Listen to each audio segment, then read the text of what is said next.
Hello everyone, welcome back to my lifestyle, academics and entertainment channel. I'm Ari, and if you like what you see content wise, then please hit the subscribe button down below.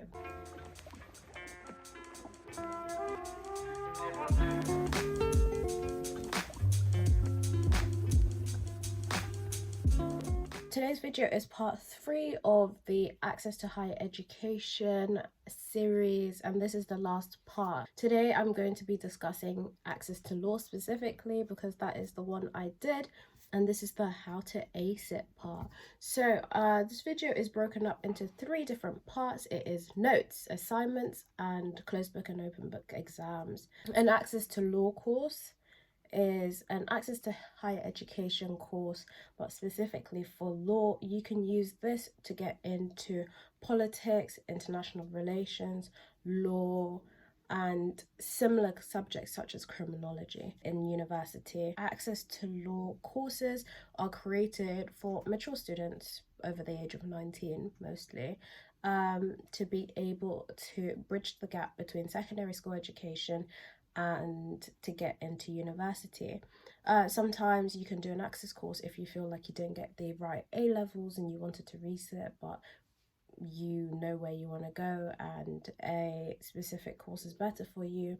If you've taken some time out of education and you just want to have that 1 year where you just gather all your knowledge, get the qualification, get yourself to uni, or if you have come from like a foreign country and you have done your GCSEs and you feel like you just want to do a 1 year course rather than A levels to get yourself into university, but you must be over 19. So access to law, why do it? I've mentioned that in my first video. Should I do it type is in the second video, and this is how to ace it. So if you're doing an access to law course, then I'm probably going to be able to do more videos on this, so don't hesitate to just leave in the comments any questions you have about access to law courses, and I will answer them to the best of my knowledge, or I will find means to answer them, or I would even do a video on the topic that you want discussed. Okay, so let's get into it. So I got a really good grade in my access to a law course. The times that I got merit, even though merits are not seen as bad grades, for myself, I just held like extremely high standards to the point where I wanted no merits at all. But my first merit I got for wrong referencing, which is quite strict, and I understood that and I was like, okay, whatever, I'll just do my referencing better. My second merit I got during a time where I was having a lot of issues outside of school, so that it just affected my ability to do well. And my third merit I got when I was ill and I missed the actual lesson, and I feel like my method of note-taking allows me to get distinctions, and the fact that I used other people's notes and I didn't have enough time and it was just a bit messy, I missed out on getting that distinction. Am I upset? No. I got 6 whole distinctions, higher than I required for my university, and that is more than enough. Now that we've finished that, notes. So how I write my notes, I write very detailed notes during each lecture. As my lecturer is speaking, I am acknowledging what he's saying and writing them down as notes. I did mine on my laptop and I had them dated. So I'll date whatever notes I have. I'll probably show an example, and I'll have a title, and I'll have all my notes categorized as well under subsections. This just helped me to be able to write my notes that I can be able to use them in my assignment. You always write your notes for the purpose that they are going to help you in future. So I would never write my notes in a way where future me will not understand what it is. I'm always thinking about how can I make life easier for future me when doing the assignment. So I had a little bit in the bottom of my page where I had questions, and I'll leave these questions in my notes, or I'll highlight them in red. I mean, like, change them to red color to make sure that I have these questions answered and that I don't forget about them, because they could be significant to my assignment. So you can write questions or little notes like telling myself, make sure you read a bit more about this later, or research this a bit more, do what it says, what it tells me to do, and that can really help with my assignment. I didn't read up on all the information before the lectures, because for an access to law course, I feel like the information and the topics are not as extreme as an actual law degree, but they are not as straightforward. So the information that you're expected to have majority of the time is information that only your teacher can provide you. And once your teachers provided you that information, then you can read deeper into that topic. When you're doing an access to law course, you are doing like you're practically doing 2 years worth of A levels all cramped into 1 year.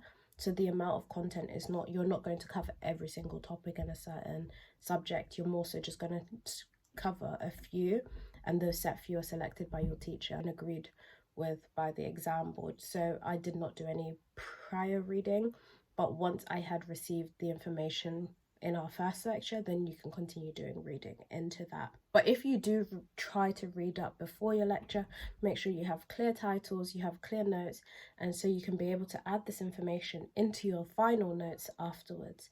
So just like the information from your extra reading, and also make sure you run through this extra reading by your teacher. Just ask, is it okay that I read into this? Would it be significant for the assignment? Ask your teacher. I would rather be the annoying kid that asks the teacher so many things than be the kid that's always silent and misses out on a potential good grade because I've decided to not ask a question. Make sure you find yourself a trustworthy friend or friends that will be able to give you their notes if you miss a lecture due to illness or whatever other reason. Just make sure someone that can write good notes. So maybe try befriending someone that is serious about the course like yourself. Some people's notes work for them but wouldn't work for you, so just make sure it's someone that has good notes so that you're able to use those notes, or just ask your teacher for a handout or for the PowerPoints and make notes from that yourself. There is nothing wrong with catching up by yourself, but sometimes it is easier to just get some notes from your peers if the deadline is close. Okay, let's go into assignments. So make sure you have a physical copy of the assignment brief. This is always good so that you can read the question. Usually a question could be broken up into 2 or 3 different parts. This question is broken up into these different parts. You are able to answer them with more ease. That's one. Number 2 would be more so how you answer them. You're actually answering everything you're being asked. Do not hesitate to highlight parts that you're unsure about, and also make sure that when you're doing the assignment brief, like when the teacher's explaining the assignment to you, that you check it out and you actually find any questions that you have to ask during that point in time. When you do get home, you're not having to message your friend like, what does this mean? Or can I answer this like that? Or can I put this like that? So definitely make sure that when you are in class, you take full advantage of the fact that the teacher's there giving you the assignment brief to ask all the extra questions that will help you move your assignment from that pass grade to that merit or distinction grade. One thing I'd have to say is definitely check, read, and try to understand what the question / assignment or task is asking you, like what the question or assignment is asking you to do. Because if you do not understand the assignment, or if you have not read it prior and you go home and that's the first time you're reading it, you might find yourself not understanding what you're doing at all. And to save yourself from that, once you receive the assignment brief, actually check it out. Even if it's an assignment due in 2 weeks, even if you're going to do it later down the line, just check the question, check that you know what you're going to be writing about or know how you're going to go about answering it. It really saves you in future rather than just being fresh to the question the first time you're seeing it and having that as your like time that you have to answer the question as well.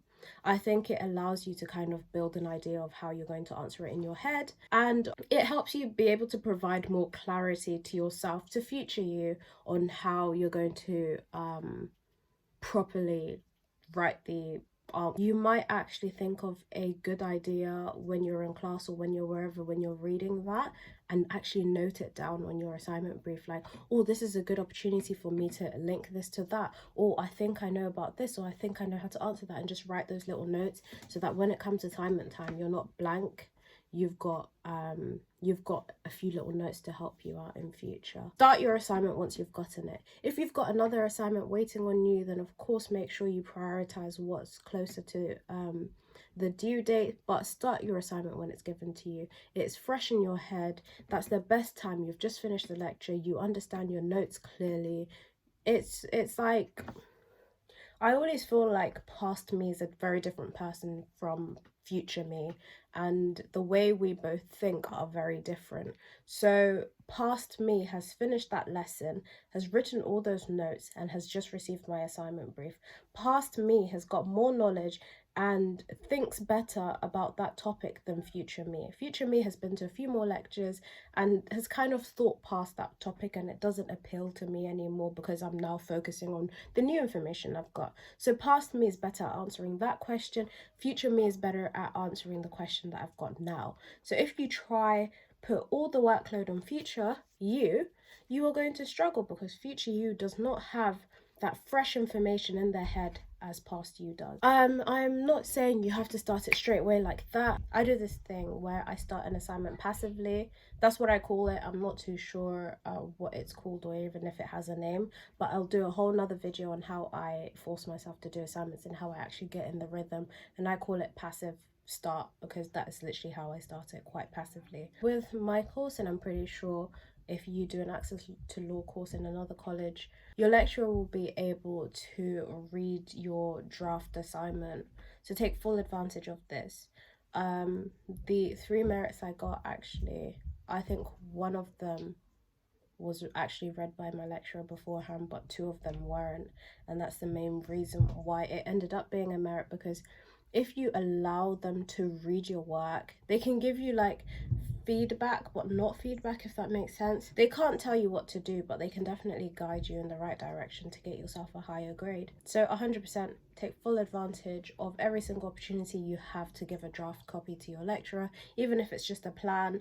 Make sure you have a nicely detailed plan so you can hand to your lecturer, because a plan is much better than a blank Word document. Drafts are usually due 1 week before the assignment is due, so make sure you actually time yourself well. Have a first draft by a week before the assignment is due.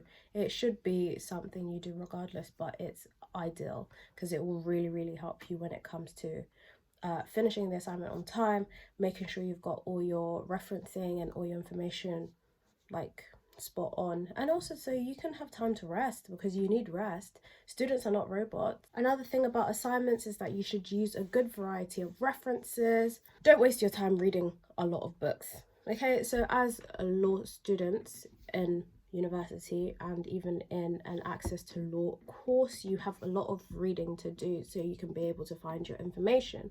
And reading these big books just to get one sentence reference is a waste of time.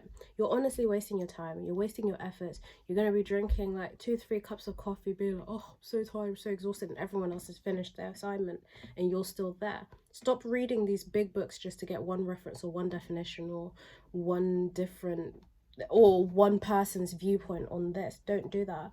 What you should do is find a nice variety of sources. You can use 1 or 2 books per assignment and just look at the subsection in which you have your topic based on. Essentially, you are making your workload harder by reading so many books instead of finding your information elsewhere. Credible sources, 100% has to be credible sources. So everybody thinks, oh, what's a credible source? A textbook. No, there are journals online, there are legal websites, there's so many different places. E-law resources, lawteacher.net, those are 2 really good ones. LexisNexis, Merriam-Webster. There are so many. So at least 1 or 2 books per topic. You can even find these books before you do the assignment, and then you can use those for references. And just looking at online resources such as articles and many credible websites. You can also look at news sites and journals and people's dissertations and stuff like that. I'll probably do a video on a step-to-step how I did like step by step how I'd complete an assignment, and I'll use one of my pieces of work that got a high distinction to give you guys an example of how to produce a good assignment. Now we go on to open and closed book exams. We did approximately 4 or 3 open and closed book exams. I think I prefer the closed book exams.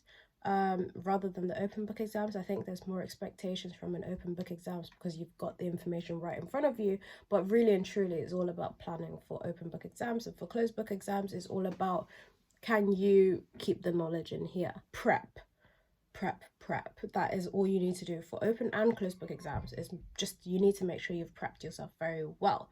Closed book exams are more so based on how you understand the topic. Are you able to grasp the concept of the topic? Are you able to internalize this information, and are you able to apply it to a different scenario or even a very simple scenario? Most of the time the questions are pretty straightforward. You just need to do the prep to get the good grades. So learn the content. Make sure you understand everything. Make sure you understand the content well. If not, ask your teacher. That's what teachers are there for, to help you understand, to help you learn. So take full advantage of the fact that they are there for you to ask them questions. Try to remember the key points. Any case law, try to remember that. Legal terminology, make sure you keep that at the top of your head and make sure you know how to use it. So rather than just searching up the definition of the word, try find how it is written in a sentence. Try see how people use it as they speak, rather than just throwing the word in there and not knowing how it flows in a sentence, because that would make your writing sound very, Open book exams are not easier than closed book exams. This is a myth. A lot of people think that open book exams are easier than closed book exams because you've got all the info.